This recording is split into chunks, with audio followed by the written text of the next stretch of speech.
pots and taking it into the government so they can melt it down for metal. All the steel workers started working.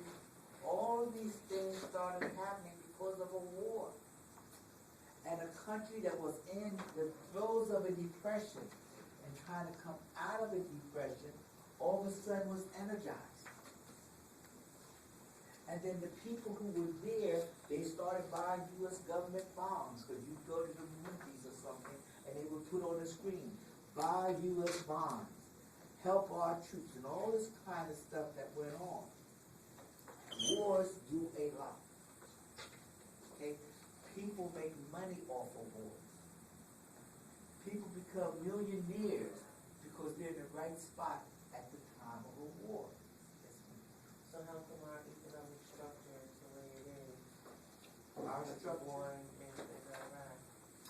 Well, there are two reasons, okay? Because see, notice that one of the people will be arguing. Now notice what your book tells you.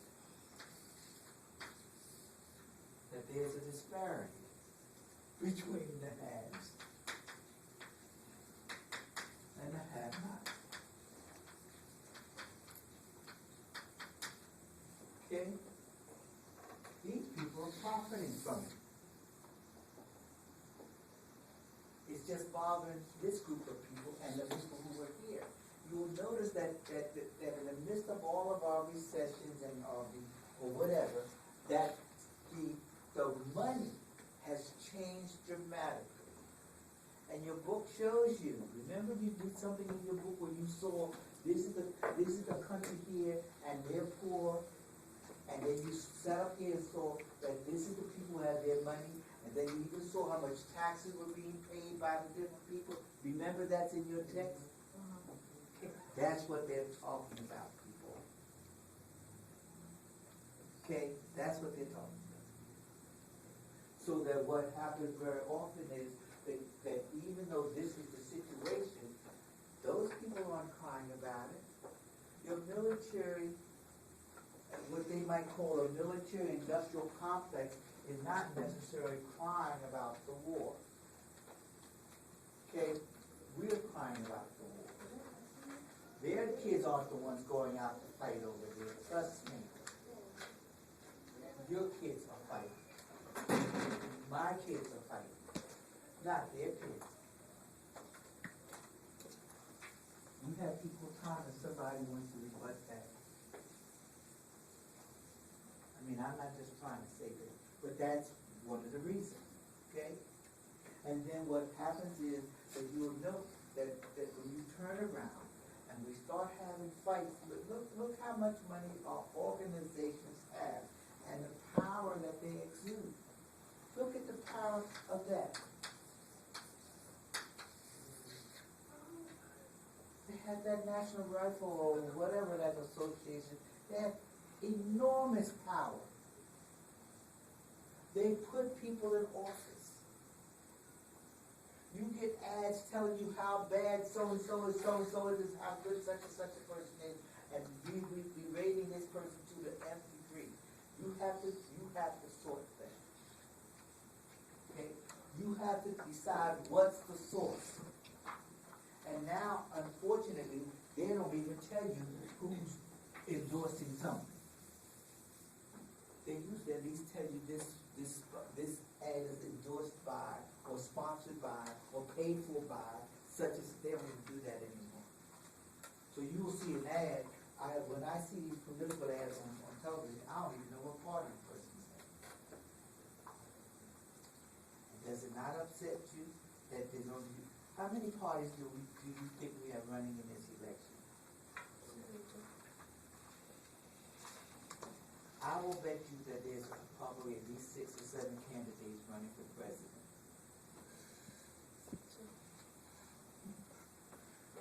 I will bet you that there's 6 or 7 candidates running for president. Look, we always have a Green Party candidate. We always have a Libertarian Party candidate. I think that's spelled right. We always have a socialist candidate. might even have a communist candidate. And it doesn't stop there, okay? Because we always have somebody, there's another one or two people that are almost always putting up a candidate, okay? Now, the problem is that these parties can't get any sway. And if you go back to like I'd say 1990, there was a thing here, and you'll see that there's a whole host of candidates running. And when you go to vote, okay, you will again discover where all these people come from. Okay? Now what do you think, why do you think you only know that there are two parties? How come you only know about two parties? That's not true, you know, it's not that you only support two parties. Because I'm sorry? And what is the media exercise?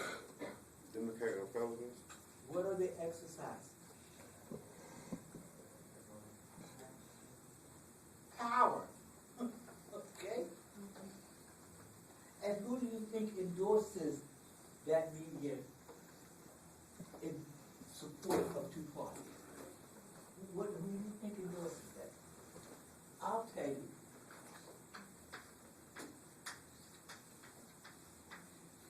They love it.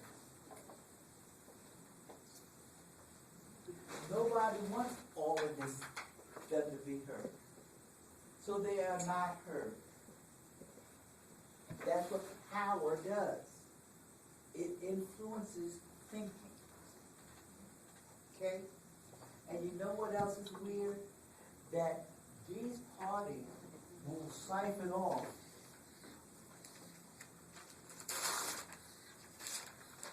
some of what the other parties are doing.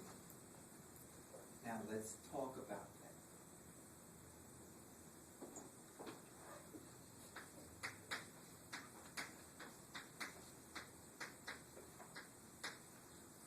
What do you think the Libertarians stand for?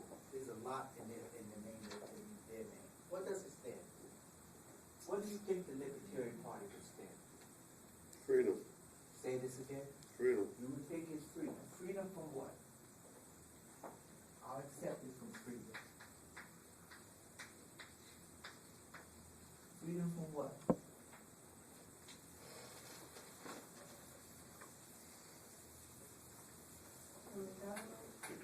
Government. Isn't that interesting? Freedom from government. And what do you think that means? The things are so strict, right? There should be no government intervention. Okay? Let everything play out on its own. We don't need government. Okay? We don't need government. Except in maybe a couple of instances. We don't need government involved in our economics. Why? Because we have terms that you learn like laissez-faire. Leave it alone. Okay? It'll work itself out. We talk about capitalism. What's one of the premises in capitalism? One of the premises is that if you have product A, B, and C, which product is going to win? The best product. If A is the best product, what do we think is going to happen to B and C? They're going to go out of business. Okay? Now, it's not just that simple, because there are other things that have to go in here. You have to take into account it's a good product, expensive. It's a good product, cheap. It's a poor product, expensive. It's a poor product, cheap.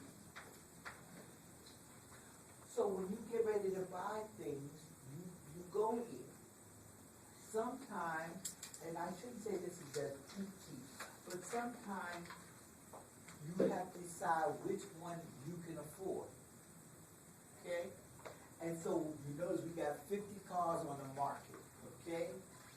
And every one of them tell you what a great car it is, but look at the differences in the price. They go from, I'll say 20,000, they go up to 450,000.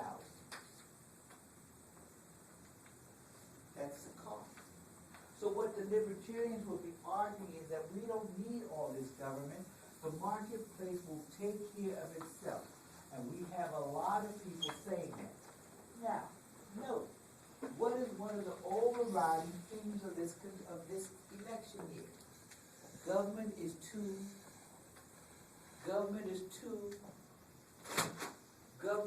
what?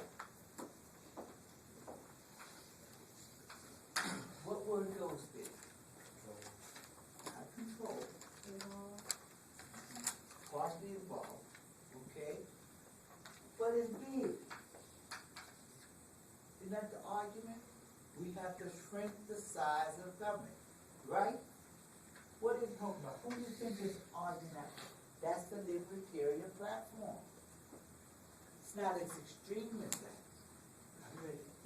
But isn't that a contradiction? If I didn't say there's freedom, if there's freedom from government, then why are they running for government office?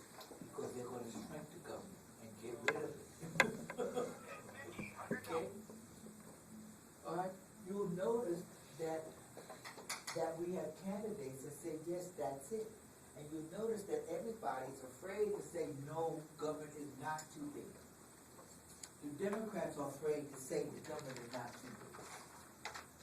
Okay? The Republicans clearly aren't gonna say, they go out and tell you government is too big. Now, I don't know whether government is too big or not. Okay? I know that when we got rid of part of some of the government agencies, the unemployment shot up like a champ. Because one system in the government controls a lot of resources and a lot of money and puts a lot of people to work. You get rid of the EPA and you've gotten rid of 55,000 jobs and all the ancillary jobs around. You understand what I'm saying? You get rid of the teachers in a school system, you get rid of half of them, and all of a sudden that means that there's another, say, I don't know how many families that don't have an income and all the ancillary businesses around it. Okay? So they give you this stuff, but that's what control and power does. Okay, that's what it does. Alright? And you can see how we can just, what the control of economic power can do. Okay? And you notice that one of the people say, let's take the money, and instead of putting it into the military, put it into roads and bridges and all of these kinds of things that will create the same jobs. That's your choice. You understand? Both of them will argue this is the way to resolve the economic situation. But they have different viewpoints on how to do it. They both agree it needs to be done. Okay? Now, and notice that when we talk about our system, the one thing that's different from our political system and that of most of the, say, the European countries, where you will see 10 candidates all vying for a position, is ours is a winner-take-all thing. And theirs is proportional. So that when you look at their government, it may have 5 people from this party, 10 from this one, 3 from this one, 1 from this one, 20 from this one, so-and-so and so-and-so, and you will see the difference. And what they have to do is they have to come up with coalitions to keep the government running. Okay? And that's what you're hearing when they say sometimes that they have to abolish the government and call for new elections. You hear that very often now. But look at our system. Our system says either Democrat or Republican, winner takes all.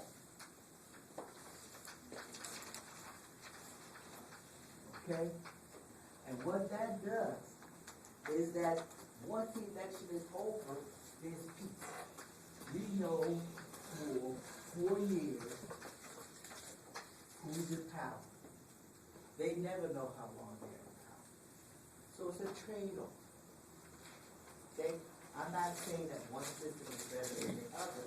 What I'm saying is that this one gives you more chances to be heard if you're not persuaded by one party or the other. And this one doesn't give you that opportunity. And every now and then we will have a third-party candidate, which has happened in our system, I guess about 15, maybe 10 times. And you will notice that it seems to me that we once had a third-party candidate named Horst Perot. And you know what his argument was? Yes. What it was.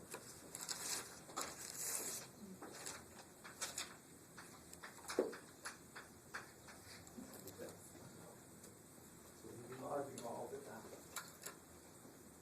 But we had a deficit that we had to address. Okay? You notice that what has happened is that his thought has been co-opted. People with power co-opt your thinking. People with power take your idea, and if you get finished, when they get finished with it, you will think it was theirs. That's what happened with their idea. It wasn't. Okay? So you have to be able to see this in your life. Okay? And what I'm saying is that all countries do this. Okay? All countries do this. Now, notice that when we talk about political power, it's the same way. And what does political power tell you? Okay?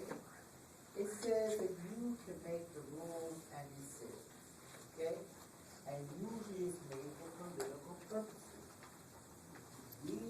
The government and the people in power make the rules, okay? And it's not only that, if you look at who has the power to say, this is what we're going to do. I can set an agenda. Just tell you, this is what you're going to do in this class. That's political power. I can say, you're going to turn in a paper. You're going to do a research project. You're going to take exams and you're going to have so many essay questions. That's political power. I can make you do what I want you to do. Okay? Now, so because people with the power, the political power can make the rules and other people are expected to follow them. And this happens at every level. Okay? Because when you start talking in that kind of stuff, we're not talking democracy. Go back again. You notice that we, as a country, we always talk about democracy, democracy, democracy. But the vast majority of the institutions and agencies and governments that we have don't deal with that concept. They deal with the power concept. Okay? I'm the head of the EPA and I set the rules and regulations. Done deal. We don't sit around and debate it. I might even be nice and hold a discussion to make you think you have some power. Okay? You've got a person now, there's an agency about to raise the subway fares in New York and all the transportation fares. And what that's going to do, why? Because all of a sudden I'm the head of this agency and I think I want to do this, this, and this, and I need more money. I will sit down and say, oh yes, we should have some meetings, but I already made up my mind. Okay. But we will have a meeting and see if you could possibly dissuade me from what I want to do. Okay? And then in the long run, I'll say, well, you know, I hear what you're saying, I hear this, but you're not privy to all these other things that are going on, which is one of the problems that we have. And it's probably a legitimate problem. That you don't always know all the factors involved in something. You can't sit there and criticize the president for bombing somebody, but you don't know why the president bombed somebody. Okay, you can't do that. Okay? you're not privy to the facts, and they always argue them. Okay? Now, so,